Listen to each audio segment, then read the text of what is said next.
Good morning, Rabbi Sai. Live from Park City. We have 4 people here. It's unbelievable. It's unbelievable. Park City at my son-in-law's house, my daughter. Should we tell people where it is? No, we don't need an address here. But Park City, if you're in Park City, I'm going to be here tomorrow as well. We just came off an amazing Shabbos. We had 850 people. We took the entire hotel, 440 rooms at the Aramon.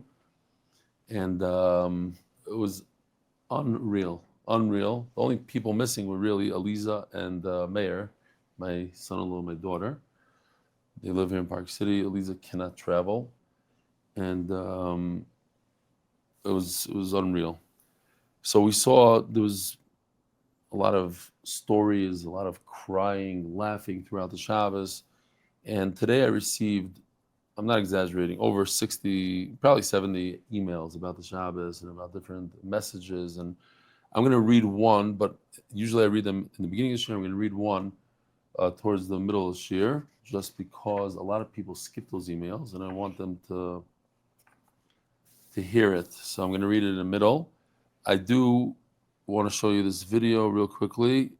I'm dealing with real skiers here, people that ski over 100 days a year, 60 days a year.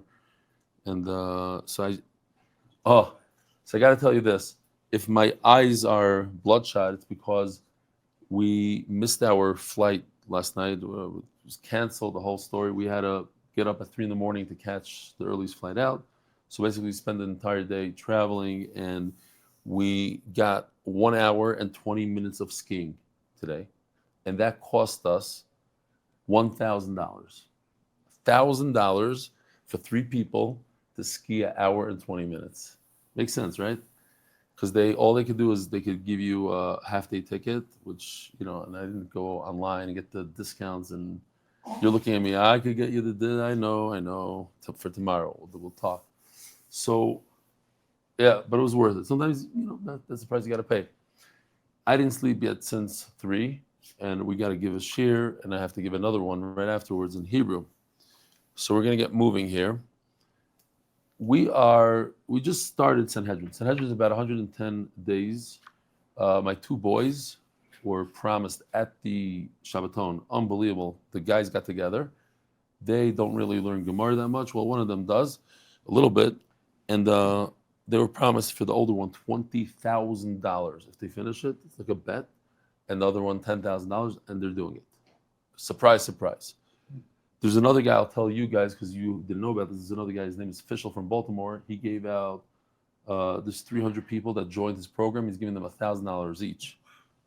That's just here in America. And in Israel, he has another 300 chayalim who also joined, and he's giving them 2,000 shekel if they, provided they finish the Masechta.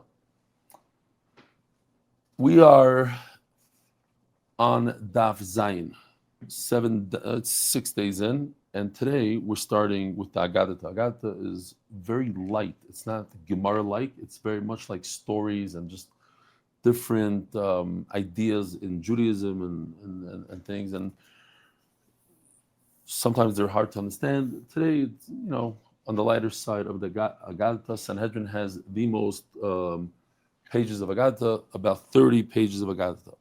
So to get to the Agadah, we're going to finish up 3 lines from the bottom of Vav Amud Beis, Hechi Dami Gemar Din. So we are discussing, the whole Masechta is about Bezdin, and there's different numbers of Bezdin. We have a Bezdin of 1 person, 2 people, 3 people, 5, 7, 10, 23, etc., and 71. So the Gemara just says, how do you finish off a din? And I'm hoarse, by the way, because we were singing, we were dancing. One of the most emotional things that we had at this Shabbaton was we were in a huge room, 850 people, and nobody agreed to speak because you can't speak to 850 people in a large room on Shabbos without a microphone. So I got up there in the middle, and I asked everybody to sing with me Shabbos songs. And one of the songs, it was just an emotional song. V'haya Hashem lemelech hakol haaretz. But I'm really hoarse from that. I was screaming in the whole entire place. Well, minus the women. they were singing was incredible. So bear with my voice. Heichi Dami Gmardin. Omar Rav Yudam Rav. So Rav says, Ish Pleni Atachayav. You say, so and so, you owe money to another person. Ish Pleni Atazakai, and the other person, or the other person is not chayiv, he's potter. We were talking about the concept of pshara, which means a compromise, and that's what Bati Dinim do today. They're very into doing pshara because it seems like it's the greater mitzvah to do pshara, and that's what the Gemara says. Amarav halach Yeshua ben Karcha. Halacha is that there is the concept of pshara because there's the other shita, the other Remeir holds, or whoever it was that said that pshara is actually not a good thing.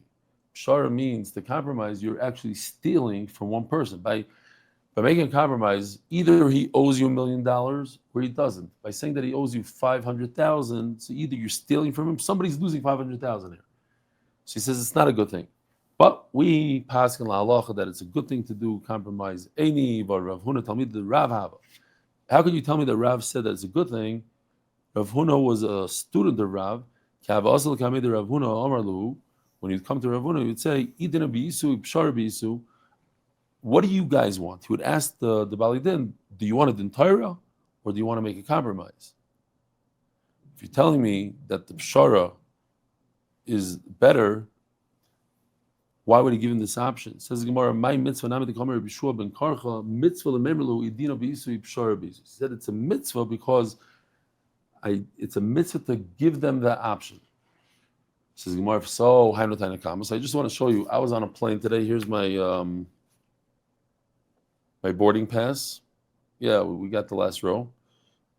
Oh, and then this is what I did on the flight, and this turns into. Oh, I want to show you guys this.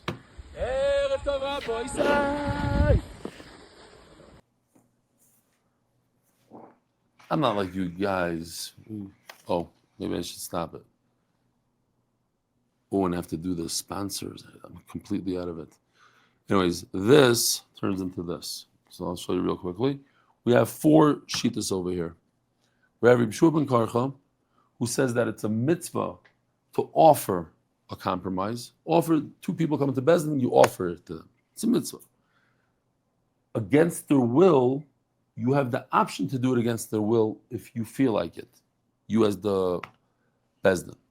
Tanakama holds that it's it's an option of the dayan to offer it to them. You don't get a mitzvah, it's a rishos. But it's once you know, if the dayan knows what the psak is, then it's usher to offer a compromise. It's very interesting. If deep down the dayan knows what's going on here and he knows what the halacha says, he should not offer a compromise according to the Tanakh. Then you have Reb Shimon ben Nasser that says, also very similar, that it's a rishus to offer a compromise. It's a rishus to do it against their will. And what's also is not when you know it, but when you already made the psak. When you already said this is the psak din, then you cannot say, hey, but by the way, maybe you should compromise. No, you already came out with the psak din.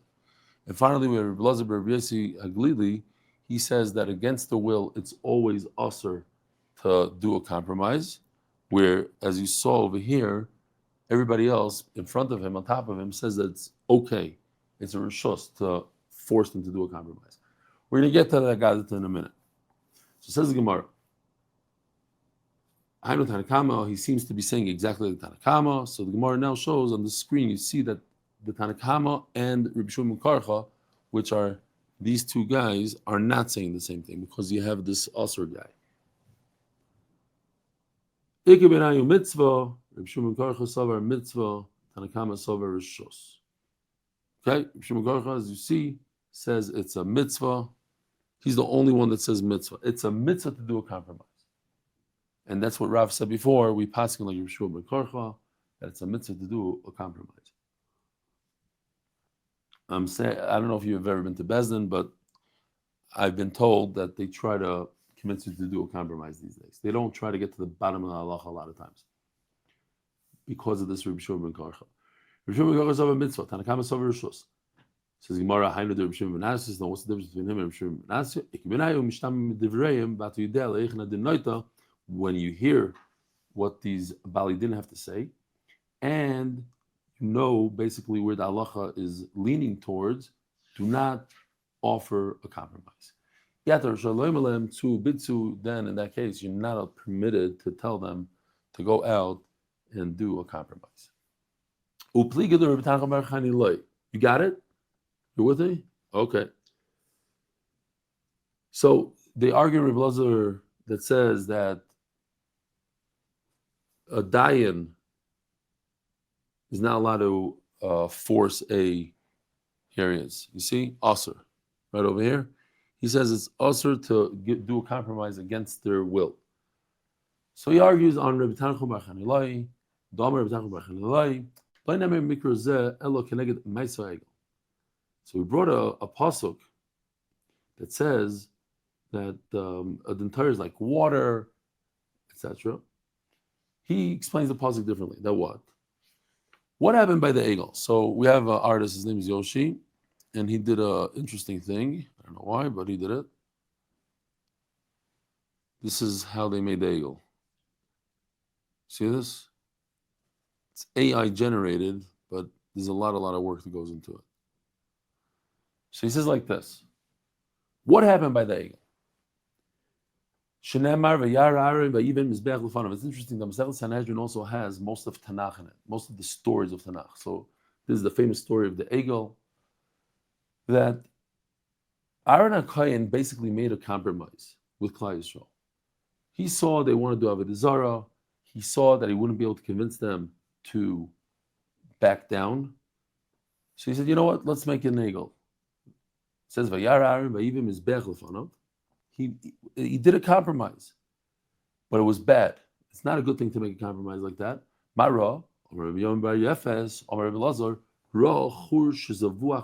He saw this person by the name of Chur. Chur already tried to stop Klal Yisrael from making an egel, the golden calf. He saw Shezavuach Lefanov. He saw him dead. They killed him. You tried to stop us, we'll kill you. Omar. If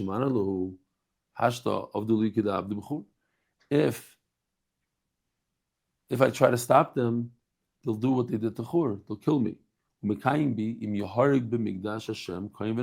As later on by Zechariah, it says that they killed Zechariah, and that's what they killed Zechariah in the Beis HaMikdash. That's why there was Churban Abayis.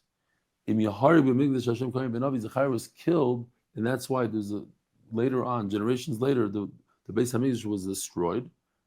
So I don't want them to kill me, because then Klal Yisrael will never be forgiven for that. They'll never be forgiven. I just want to show you the pasuk real quickly, because this is Rashi. It says it like this. Look how cool this is. On this, that's what the pasuk says now. So Rashi says the way you can read it is, you go like this. Vayoven mizavuach. He understood, instead of to build a mizbeach, he understood from the dead person in front of him. It's a completely different word. Mizbeach means zavuach. Mizbeach means the mizbeach. Zavuach means a dead guy that was killed by Klal Yisrael because he tried to prevent it. It's just a play on words.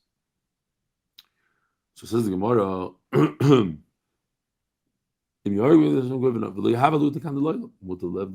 he thought to himself, it's better that they should make a golden calf. And for that there is tshuva. Okay, it's a terrible avera, but maybe they could do tshuva. If they kill me, then it will be like the killing of Zechariah, where HaKadosh Baruch Hu didn't forgive Klal Yisrael. And nevertheless, it's usher to say, wow, Aaron HaKohen did a beautiful thing. He made a compromise. Because that kind of compromise you don't do. There's a terrible joke, but I'm going to say it anyway. Why not? I like to push the buttons, especially for you, Steve. They say that the Yeki, he got up right on time for Matan Torah. We're talking about the golden calf. The Yeki got up on time. He came to Matan Torah, and he saw that no one's there. So he went back to his tent and he went back to sleep. The Litvak, he came when a Litvak comes, and he made it. He made it there, and he got the Torah. The Chassid, he got up late. See, they get up, they like to daven late. They came, whatever it is. The Chassidim, they came for the dancing around the egel, so they got stuck with the dancing in the nigunim. It's for you, my son-in-law. He has a Chassidish neshama. Says the Gemara. By the way, just it says that Aaron spoke the truth. The Gemara brings the pasuk of emes, whatever the lashon is over there. Emes umishpat shalom shiftu b'shareichem, something like that. So the question is, Aaron HaKohen didn't speak the truth. He never spoke truth. Aaron HaKohen used to fool people. He would lie. He would say to somebody, you had a big fight, but the guy loves you. He's trying to make up with you, but he's scared of you. And then you go to the other guy and say he's scared of you, and then you bring them together. That's lying. What's the answer, Mayor? You know the answer? You could say, you're allowed to talk. They say the answer is, it's unbelievable, that let's say somebody's looking for someone, he wants to kill him. Yeah? Guy comes in and got him. Where's Max? Where is he? And he's behind the couch. So you tell him, no, he just left. Is that lying? It's not lying.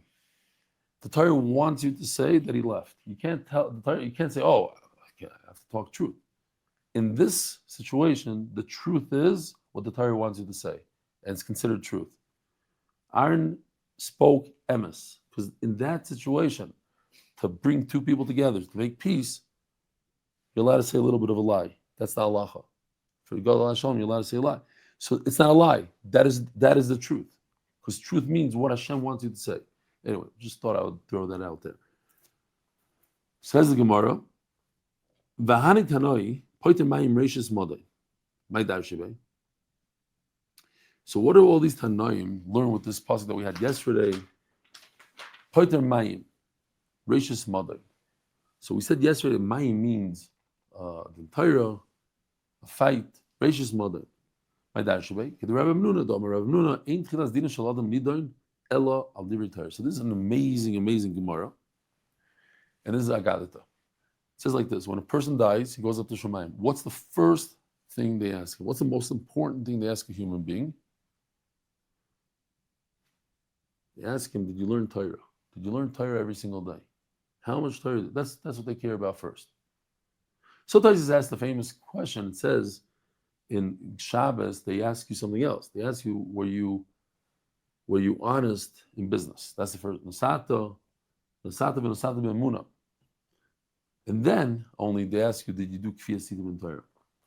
But this is what I tell people all the time. I'm on a mission to get more and more people to learn the daf, because I believe that it's one of the most important things you can do. And it literally changes people's lives. Number one, tchilas dinoi shel adam. The first thing, the tchila of a person's din is al divrei Torah. Did you learn Torah? Daf Yomi offers the ability to learn Torah every single day. You create a habit where you learn every single day. You learn at the same time, usually the same amount, same place, and it's every single day without fail. On a Shabbos, Yom Tov, on a plane, on a train, you're always doing a daf, and then you pass this first question with flying colors. Shenemar, poiter modon, poiter mayim, reishis modon. Reishis means in the beginning, right? Bereishis in the beginning. Modon means the din Torah. That's the first thing. Mayim. What's mayim? Mayim means, the Torah is compared to water. In mayim el Torah. So the first water that they ask you about that's the first thing they ask you about is about Torah. I read a story about a guy who used to visit people in upstate New York. What's the name of that jail over there? They have a lot of firm people there. Otisville, yeah. Otisville, a lot of firm people. They have a few Daf Yomi shurim, a few minyanim. So he wanted to visit this one prisoner, and he said, nah, don't mess with this guy. First of all, he's dangerous, and he killed somebody or whatever. He doesn't want to talk to anybody. And he insisted, and finally they let him in there. And he started talking to him about Yiddishkeit, about Torah, about this, about that. And finally, after like 20 minutes, he says, "What about tefillin? You want to put on tefillin?" He says, "Okay, I'll put on tefillin." So he rolls up his sleeve, and he had some nasty tattoo there. He didn't say what it was, but you can imagine something that wasn't appropriate that tefillin should be touching. Let's say whatever it is. So he made a calculation in his mind. He says, "You know what? I'm going to take this on myself, even though, I don't know what the halacha is. It might be not okay. I'm going to give him the tefillin." So he gave him the tefillin. They made the bracha. And when he came out, the warden said, "Well, what happened over there? Like the psychologist can't speak to him. He doesn't talk to anybody. He's very aggressive." So he explained later. He said, Torah is like water. Water goes to the lowest place. I spoke to him about Torah. I spoke to him about Yiddishkeit. Explained to him a few concepts, and he was open to it. And the next time he came to visit him, the tattoo was gone. They don't know. He explained like he was in jail. They don't have the lasers over there, but he did whatever he had to do with chemicals, and he washed it out somehow. Doc, how does that work? Is there something like that? Something with salt water, a whole spiel, bleach, and it's tough stuff. Probably doesn't feel very good. But this guy felt that if he's going to be putting on tefillin again, he's going to remove that on his own with a lot of bleach. So, yeah. Says the Gemara.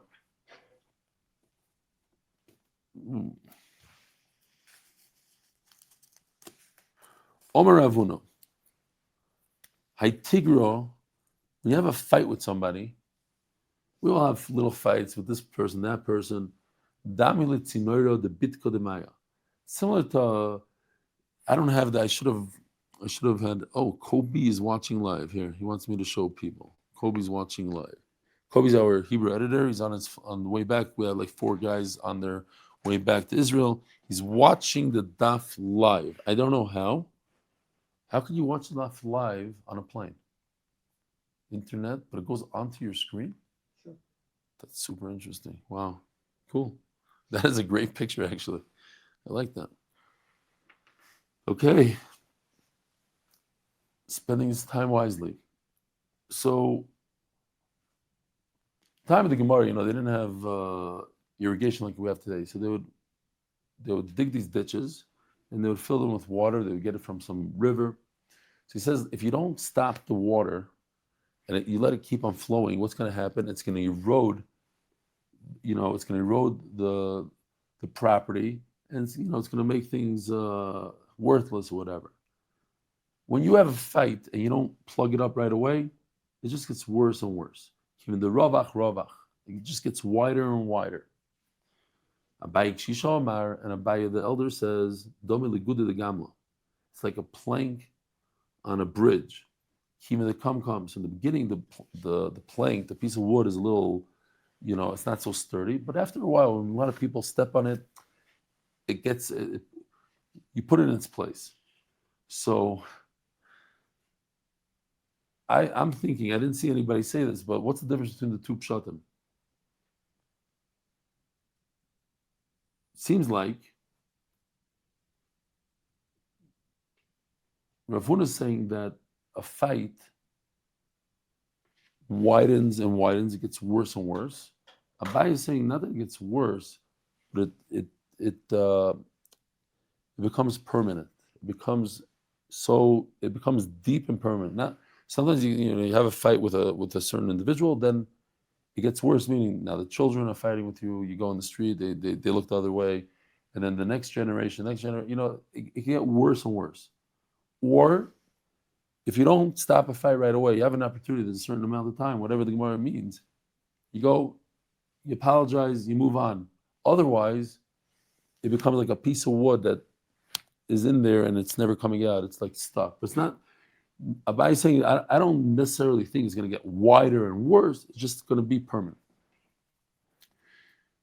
Shemi Ushtei Sheva Zmiris Hu Sima. So these are just words to remember. In the time of the Gemara, by the way, all this was memorized by heart. Only later on were they able to write it down. So they had to make like these little mnemonics. Thank you.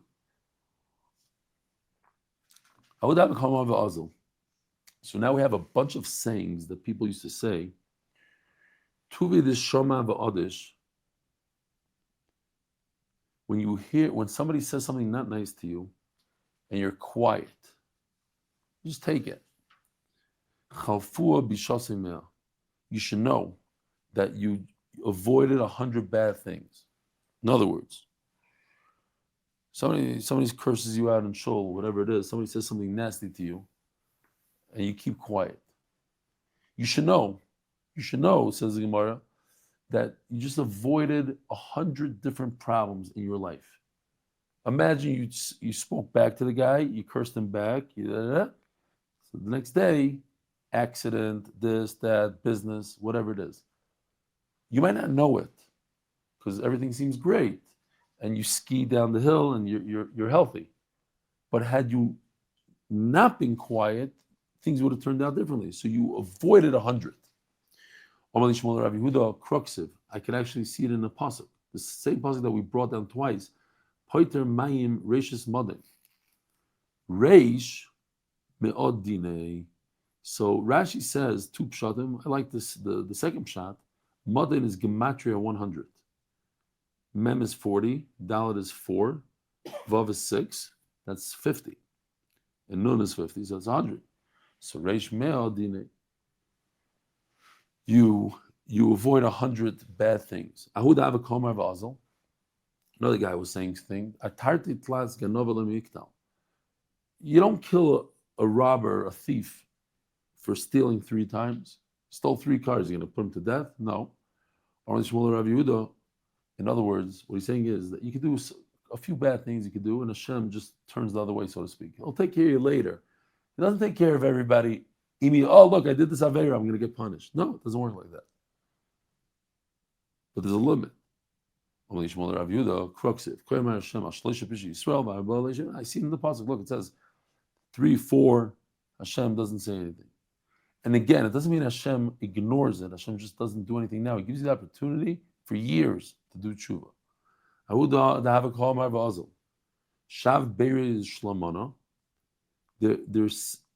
There's 7 pits in front of somebody who makes peace. In other words, you could avoid 7 pitfalls versus the guy who was a bad guy, even 1 will get him. He'll fall in that 1 pit. Yeah? You know what I'm talking about? Like the guy, the addict or whatever, you give him 1 thing, boom, he's done. A guy that's doing well, he won't fall that quickly.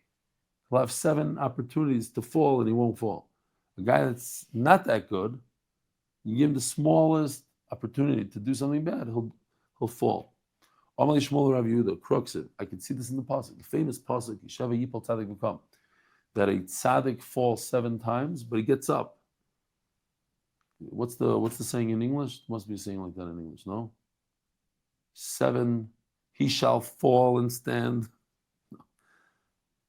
It's a famous saying that a tzaddik, in order to be a tzaddik, not that a tzaddik falls out, in order to achieve tzidkus, to reach a high madrega, you must fall 7 times. You must have that experience of going down and up and down, and eventually you get to be a tzaddik. Rasha yipol ba'achas. Rasha falls on the first one. I would have a komer v'azal. Another person had a saying, "Dazam b'beit dino shoka glima." He comes out of Bezdin, and he says they took away, and the Bezdin said, "You lost your garment to somebody else." Says the Gemara, says this guy was saying, "Lizamer zamar v'leizel baruch." He should be happy. He should be singing a tune. Why? Why should he be singing a tune? Because it's not his. If he has something that's not his, so he should be happy that the Bezdin took it from him. Yeah, there's a mashal. The Chofetz Chaim says this. There was an uprising. There's a whole bunch of people that did an uprising against a king. And it was like a club. They wore a certain garment, whatever, like their motorcycle jackets. They're going against the king. And one of them was very upset because he owed money, and the guy he owed money to took his coat from him. He said, "I'm taking your jacket until you pay me back." So he's upset. It's just so happened to be that the king He found out that there's a whole group of people that are creating this uprising. And he found out that they all wear the same jacket. And he went and killed them all. But this guy survived because he didn't have his jacket. It turned out to be a good thing. She says the same thing over here. If you have something that doesn't belong to you, you have money that happens. Sometimes you have somebody else's money. You're in a din Torah. He claims it's his. You claim it's yours. You're in a fight. When Bezin says it's not yours, you should be happy. That means you avoided a disaster. Avoided having somebody else's coat that's not yours. So Lizamer, you should be singing. You shouldn't be upset. Only Shmuel review the Kroksit. It's actually a pasuk.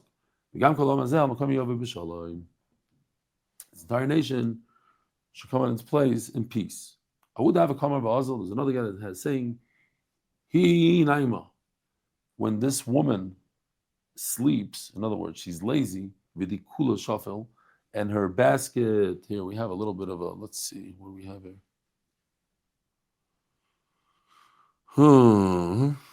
Here, check this out. See her basket? When she's lazy, her basket falls, it goes down. In other words, by her being lazy, her production is obviously less. I would have a kamar, but also there's another guy that used to say, Gaver der chitzna alei, adi l'gzize v'kam. Person that's trusted, he raised his fist against me.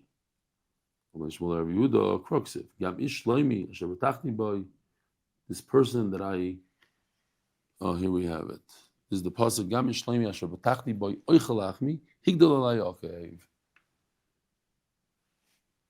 Ahu dav kamar v'azal.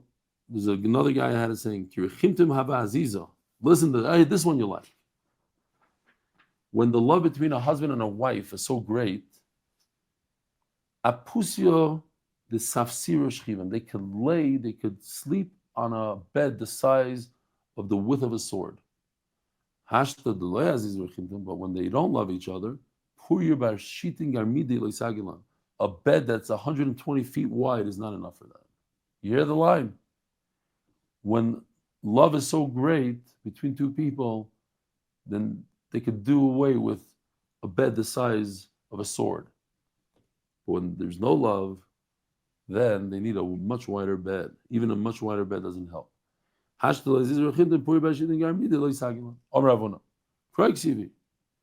see this in the pasuk. So here we have a 3D.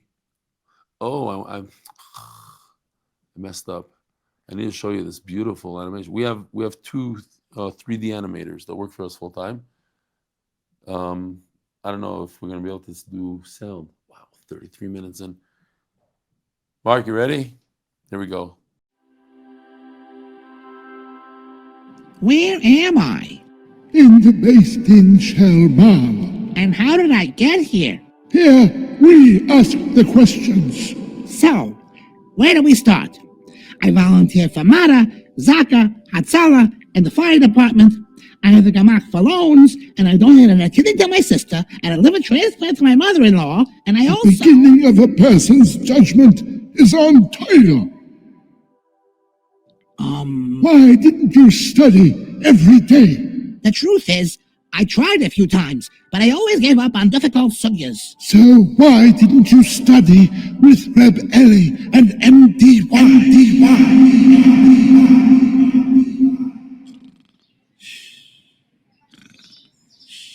It's not about time. What? I'm so tired. I think I'll start the Daf Yomi tomorrow. I'll learn 2 daf.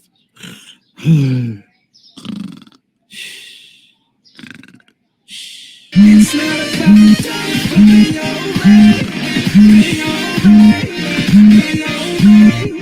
It's not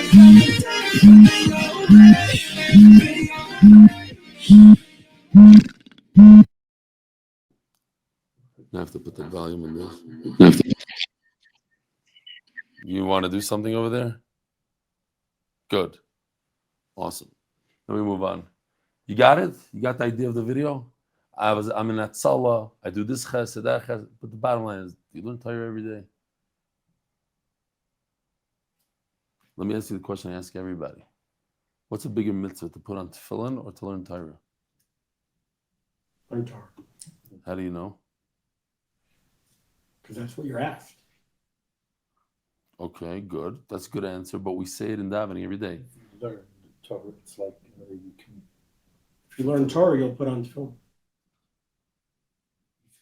These are all good, but how do we know? Because we say every day in davening, right in the beginning of davening, the Talmud Torah keneged kulam. What does that mean? What does it mean? Torah equals everything. Torah equals everything. Torah on the scale on this side, and all the mitzvahs on the other one, Torah outweighs it. You got to remember that. If you put on tefillin every day, you got to learn Torah every day. Says the Gemara. Wow, these are long dapim. I got this long. That's why we're moving. If you understand, you understand. You don't understand, you understand some of it. Woo! What is that? Kugel? What's that? Leftovers. Unbelievable. Okay, so the Gemara says, oh, I forgot. I was looking for this and then I remembered that. Check this out. Look at this.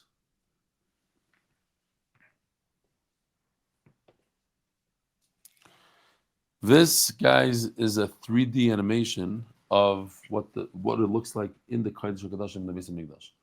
So these are the kruvim, the two birds, so to speak, and this is the aron right over here on the bottom. You see, this is where the Sefer Torah is. This is the aron, and the kruvim are like that. Anyway, we're not going to go into it so much, but the point is, it says that HaKadosh Baruch Hu told Moshe Rabbeinu,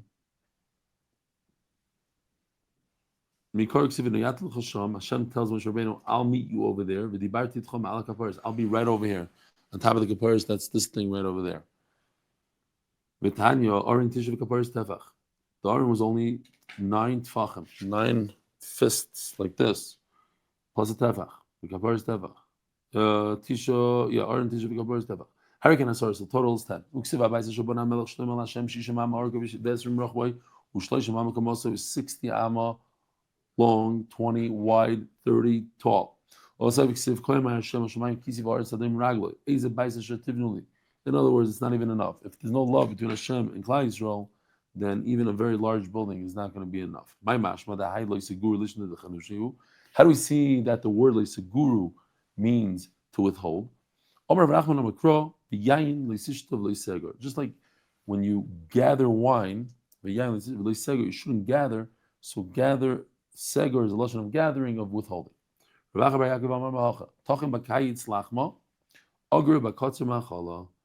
You should prepare in the summer the bread. Agra is, that's the word we're looking for. Then it means to gather, to withhold. By the harvest, you're going to gather. A wise son will gather during the summer. MS Maman Yirasimon. Again, another Nemanim. Omer Shmuel Ben Chaim, Omer Rabbi Yonason. Kol Dayan Shadon Din MS Lamitoy. When a Dayan, he does a good in Torah and he does it with full truth. Mashra Shechina B'Yisrael. He creates that Hashem will rest the Shechina in Klal Yisrael. Shenemar Elohim Nitzav. This is Elohim Nitzav B'Adasel. Bekerev Elohim Yishpay. Hashem, the first Elohim is Hashem. He stands in the nation. Bekerev Elohim Yishpay. He's within the Dayanim. And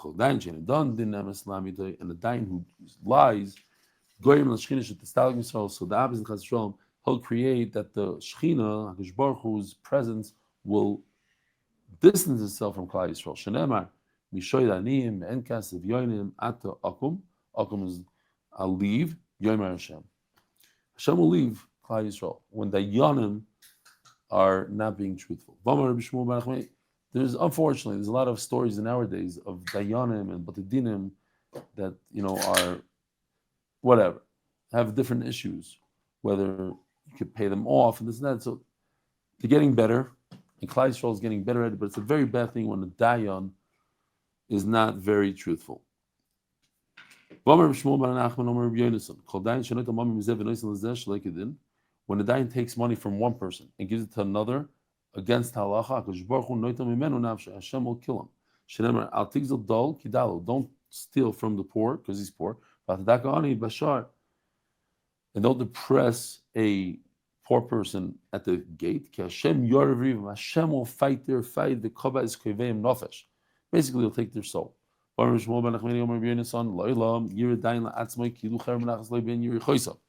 a nice little drawing over here. This is the drawing. A dayan should always see himself as if he has a sword between his thighs, and he has Gehenim, hell, underneath him. Shelaima, the famous pasuk, Shelaima HaMelech's bed, Shishim Gibarim Savala had 60 strong guys around it. Daf Zayin on the base. You can turn the page. Daf Zayin, we're all the way on top. Shishim Gibarim Savala Gibarim Yisrael, from the strongest of Klal Yisrael. Kulam Machuzi Cherem Medum Nechama, they're all holding on to swords. They are trained for battle. What is mipachad? From the fear of the night?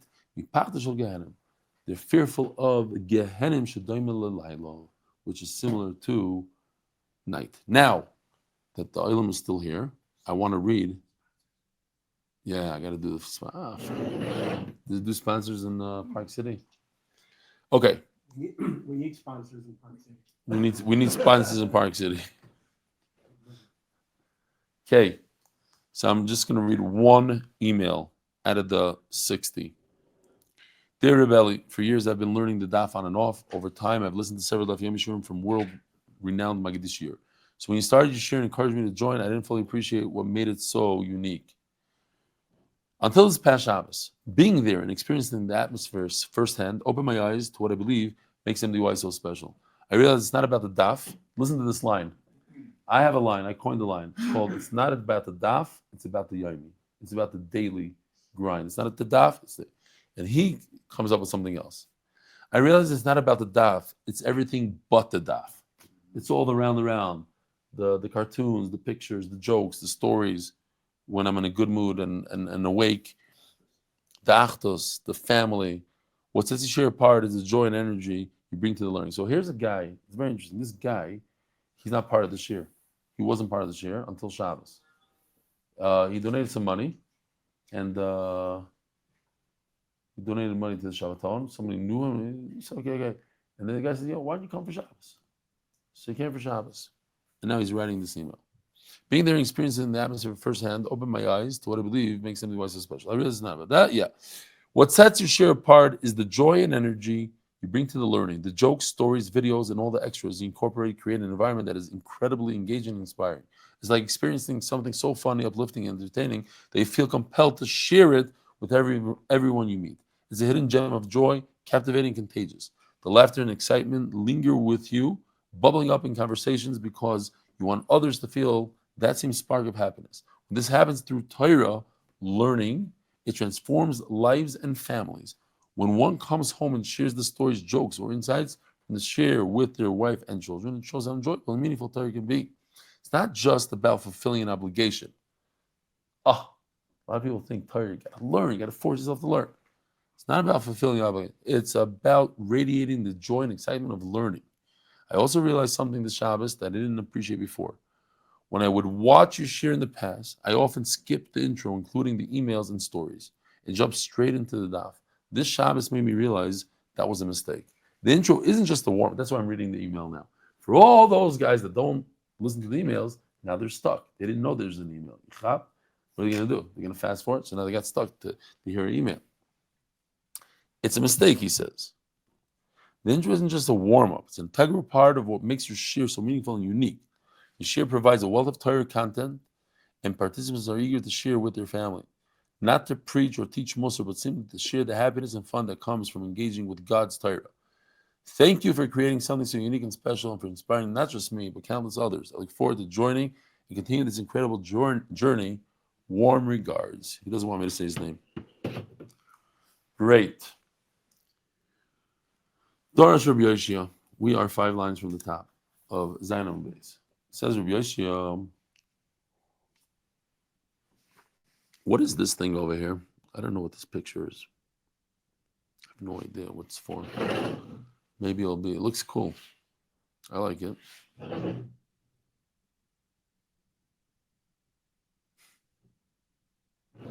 don't know what it's about. We have to see if we can find it in the Gemara somewhere. Mair, does it ring a bell?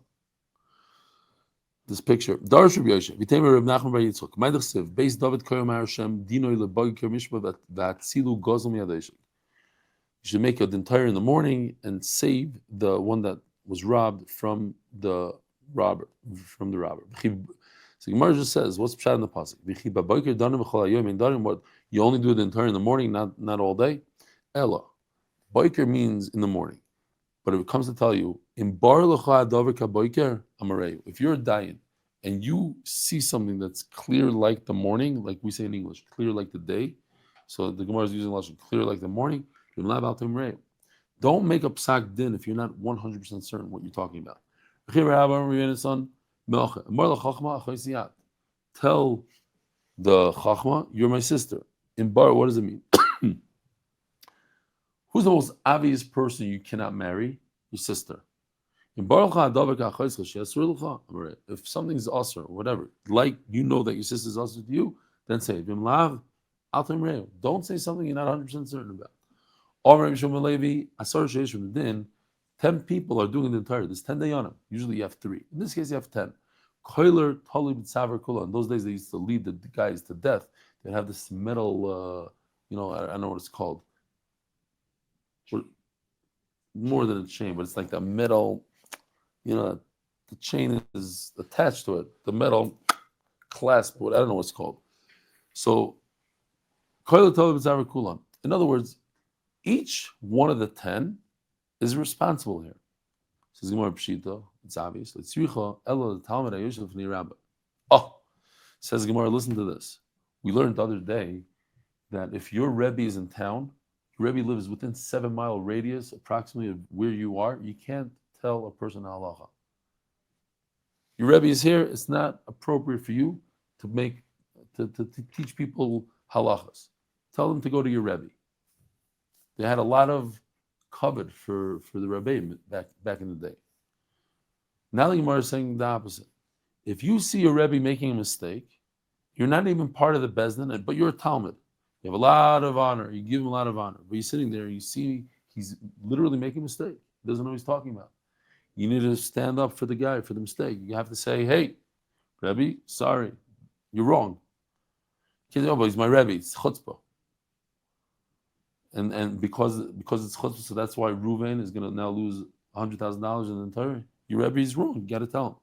And if you don't tell him, then it's like that chain is around your neck. He would gather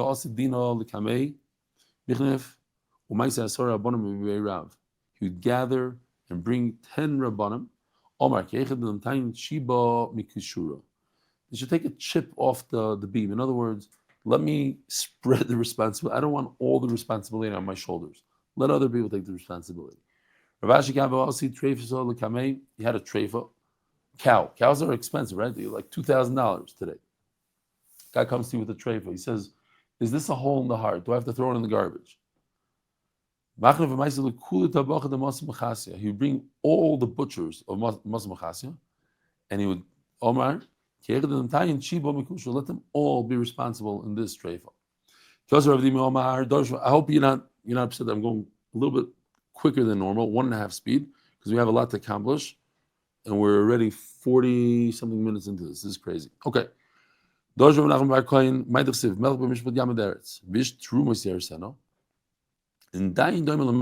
dayan is like a king, he knows the stuff, he'll uphold the earth. But if he's like a kayan, who, doctors do this also. I don't have to tell you, Steve. Sometimes a patient comes to you, and you have no clue. You remember something from. So what do? Go on Google, right? MD, WebMD. I don't know what you guys do. My father-in-law is also a surgeon. I know. He pretends. He goes, let me look it up. Oh yeah, Google. So, you know what I'm talking about? Not you. God, Not me. not you. The other guys. Absolutely.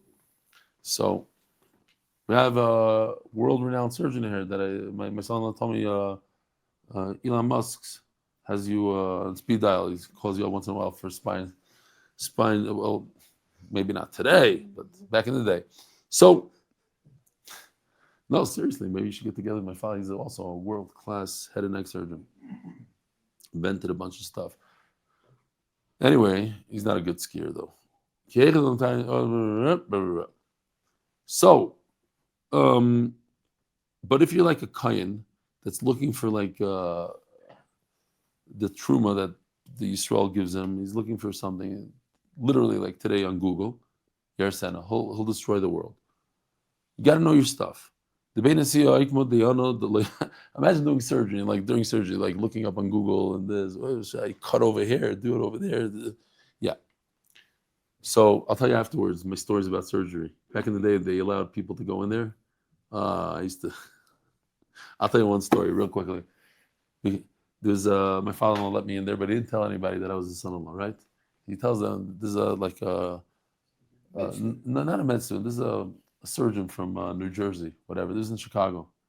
So in middle of surgery, I said something really dumb that like a real surgeon wouldn't say. Like I was like, "Hey, what's that? What's that? So he's like, "What do you mean?" So then he plays this game like as if I asked something really intelligent, and he, So I said, I don't think you should cut that artery. He's soldering, what is it called? No, like that thing that smells real bad. They go cautery, yeah. Like, cauterize, whatever it's called. So I was like, don't do it. She's like, so the other guys, he wasn't doing, the residents were doing the surgery, so they stopped because she says, keep on going. I said, doctor, don't let them do it. So he said, why not? I said, because this could cause a lot of damage later on. She's like, what are you talking about? This has nothing. This is this and this. I said, you're right. But from my experience, 2 years, 3 years down the line, they come back into my office and they complain. And I know it's because you're cutting this artery. So he says, oh, you mean like this? And they wouldn't do it. And then afterwards, we had to tell them that I'm just a guy from yeshiva. I never went to medical school. I don't know anything. I was messing with them. Anyway, took like 5 10 minutes. No, he played along. He's good. My father-in-law is good. Says the Gemara, and then I saved the guy's life. Then he flatlined. No, the patient flatlined. Yeah, in middle of surgery, and nobody noticed it. And I'm like, hey, Dad, why is the line? And they're like 911, shock him. Yeah. And of course, the guy got up. They never told him that he's, the secrets of surgery. Next, says the Gemara. We're all the way up here still. Because already, yeah. So that's what we did. That's where all. The household of the Nasi. It used to be in the time of the Gemara that there was a person in charge of Eretz Yisrael. He was the Nasi, and a person in charge of Iran, of Bavel, he was called the Reish Golos. So the people of the house of the Nasi, they put a dayan in there, probably paid them off a little bit. He didn't know anything. Le'av a gomer, he wasn't a learned person. In the time of the Gemara, they had a guy that was like a spokesperson. He was like the microphone, the speaker, like the Rosh Yeshiva would speak in a soft voice, and this guy would scream it out to the whole yeshiva. But he would like translate a little bit if it was a different language. If it was in Hebrew, he'd translate to the local language, to Aramaic, or vice versa. I want you to be the spokesperson. Come, so he leaned over. The guy didn't know anything, so he couldn't tell him what to say. So he decided this Amir, Yehuda Bar Nachmani, who was a learned person, and he was the Meturgaman, he was the spokesperson, he decided to say something on his own. And it wasn't good. I tell the tree to wake up. Uri lo even daimam. Wake up, you stone. Hu yaira. This guy, anyways, he's poking fun at this dayan that doesn't know anything. Who yara? He should be a dayan. He knew tafuzav v'chesed. He's full of gold and silver. V'chol ruach emikirba. He's like a golden idol or whatever that has nothing. He doesn't have any. Doesn't have wind to him. Hashem is going to take revenge. The Gemara says, this is later, this is another sentence. Hashem will take revenge of whoever puts these non-worthy dayanim there. Sheleyma. The next following pasuk says, Hashem heichal kodshay. Hasmi panav kol haaretz. The whole land is scared of him. If you think this is Gemara, this is not regular Gemara. This is like story time in Gemara. This is not like a sugya back forth. If you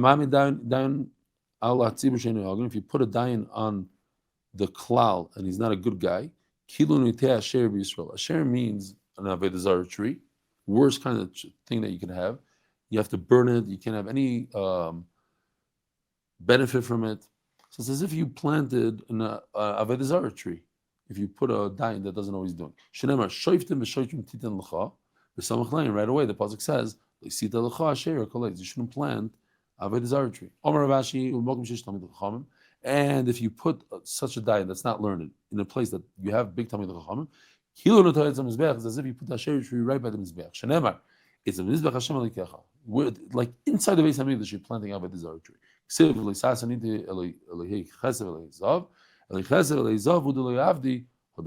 What? You're not allowed to make golden idols and silver idols, but you're allowed to make a wooden idol? Ravashi, Eloya ba b'shul kesef. Eloya means a dayan, a judge that comes for money. Eloya ba b'shul kesef. That's what it means. You shouldn't make golden and silver idols. Doesn't mean literally idols. It means you shouldn't have dayanim that are getting paid. Rav Kaba Osi, Bedino Omar Achi. Rav is the Golad Dar. When he went to Bezdin to do a psak, he'd be very nervous. And he would say, B'ro'is nafshe, on his own will, he came out to die. In other words, it's very dangerous what I'm doing.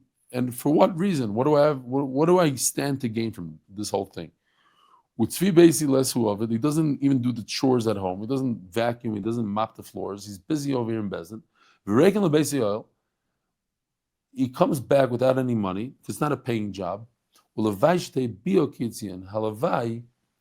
when he comes back home, it should be like when he left home. He left home without a sin. He should come back without sin. Anyways, he's very, very nervous to do this. It's a very difficult job. And you mess up all the time. And it's dangerous. You know, today also Shiva goes and people follow him. They want to talk to him. So you'd say, Omar, it's unbelievable. At the Shabbaton, so the actual Motzei Shabbos, the whole thing was over like, where's this? I thought I had the pasuk in here. No? Oh yeah, it is here. Right here. So, we finish the Shabbaton, let's say about 2 o'clock. Then after the Shabbaton, 2 o'clock, all these guys are coming over. They want to take selfies. Everyone wants a picture. That's, it's the new thing. Hasidim, you wouldn't believe it. These guys with long beards, they're taking pictures. And I'm like, I got to go to sleep. It's 3 o'clock in the morning. It's just one. I know. So, my friends were very nervous that's going to get to my head. So they kept knocking me, And this one guy's running around the whole hotel with a little baby. He says, "Listen, I didn't have a baby for 8.5 years, and Rebelli gave me a bracha, and 9 months later, I had a baby, and here's the baby, and he's taking pictures of this, the whole thing." So my friends are like, "Listen, you're a nobody. Like, don't let it get." I said, "Don't worry about it. It's nothing." But Rav also had this issue. Like these bachrim are coming, these people are following him around, taking selfies. So he said like this, even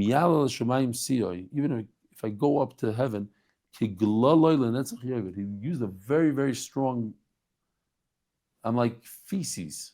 It's going to be It's going to be gone like what's a better word than feces? Waste. That's the word I wanted to say. Like waste. No worries. Don't worry about it, Rav. You're nothing. That's what he tell himself. You're nothing. So Rezuzha, they would put him on his shoulder and bring him from place to place on Shabbos. It reminds me, there's a famous story. I'm not going to say the name of the yeshiva in Eretz Yisrael. They were taking one of the Reshivas on Simchas Torah. They put the Reshiva on his shoulder, and they were running around. So some of the Bachram didn't like this Reshiva, so they started pinching him. So the Reshiva said, enough covet, put me down, enough covet. So he would say, he felt like, they're honoring him, so he didn't like it. So he'd say, Ki loy loy lam choysen bim nezer ledar ledar. This I'm not going to have this wealth forever, and I'm not going to have the crown from generation to generation. In other words, everybody dies. Nobody brings money with them to the grave. It's nothing. It's temporary. All this covet is nothing.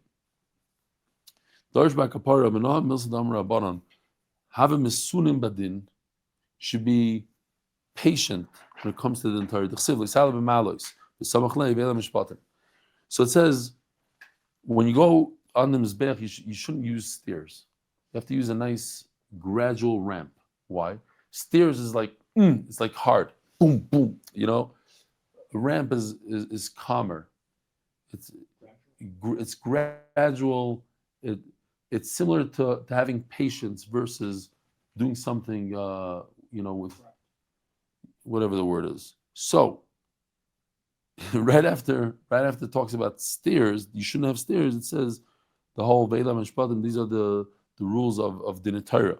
So it just means to say that a dayan should be very patient and calm when he thinks. He shouldn't be rushed. So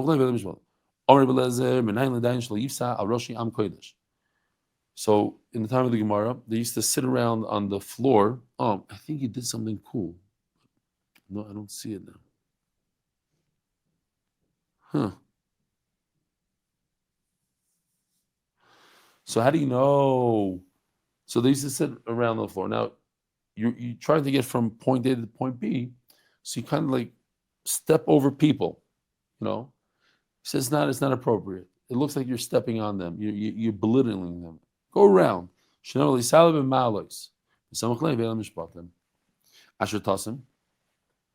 famous pasuk, you should place.